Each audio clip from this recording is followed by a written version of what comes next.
Hi friends, నేను మీ రంగా ప్రసన్న కుమారిని. అందరు ఎలా ఉన్నారు? బాగున్నారా?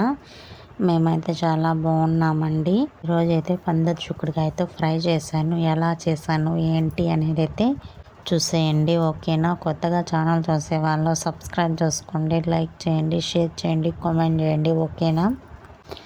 ఫస్ట్ అయితే చిక్కుడుకాయలని తోలుచేసి కడిగేసి కుక్కర్లో అయితే వేసేసి 3 విజిల్లు అయితే పెట్టేసుకున్నాను ఫ్రెండ్స్. తర్వాత అయితే కడాయిలు అయితే ఆయిల్ పోసేసి తాలింపు అయితే వేసేసి తిరగమాత గింజలు అయితే వేసేసి కరివేపాకు ఆనియన్స్ అయితే ఫ్రై చేశాను. అలాగే కరివేపాకు వేసిన తర్వాత పచ్చిమిర్చి కూడా వేసాను ఫ్రెండ్స్.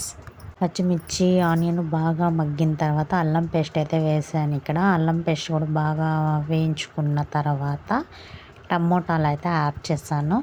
టమాటాలు కూడా బాగా డీప్ ఫ్రై అవ్వాలి ఫ్రెండ్స్. బాగా ఫ్రై అయిన తర్వాత ముందుగా మనం ఉడకబెట్టుకున్నాం కదా చిక్కుడుకాయలు, అదే పందిరి చిక్కుళ్ళు, అవైతే వేసేయాలన్నమాట.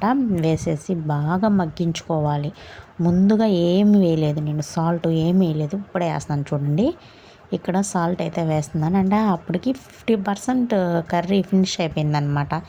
ఇంకా 50% ఉన్నప్పుడు నేను వేస్తున్నాను అనమాట. ఇక్కడ చూడండి, పసుపు కూడా యాడ్ చేశాను కదా, పసుపు కూడా వేసేసాను. పసుపు కూడా వేసేసి బాగా కలుపుకున్న తర్వాత కారం అయితే యాడ్ చేస్తున్నాను. అలాగే మీ దగ్గర నిమ్మకాయ కానీ ఉంటే సగం నిమ్మకాయని పిండుకోండి, బాగుంటుంది టేస్ట్, ఓకేనా? అలాగే ఇంకా కలుపుకున్నాను. కారం అయితే కలిపేసేసాను కదా, కలిపేసిన తర్వాత బాగా ఫ్రై అయిపోయింది. ఇక్కడైతే నేను లాస్ట్లో కొత్తిమీర అయితే యాడ్ చేశాను. ఫ్రై అయిపోయిన తర్వాత ఫినిష్ అయిపోయింది అనమాట. చాలా బాగా కుదిరింది. ఒకసారి మీరు ట్రై చేయండి, ఓకేనా? కొత్తగా ఛానల్ చూసేవాళ్ళు సబ్స్క్రైబ్ చేసుకోండి, లైక్ చేయండి, షేర్ చేయండి, కామెంట్ చేయండి, ఓకేనా? ఇక్కడ నేను కదా కొత్తిమీర వేసాను కదా, మొత్తం కలిపిన తర్వాత చూపిస్తున్నాను, ఓకేనా? బాయ్.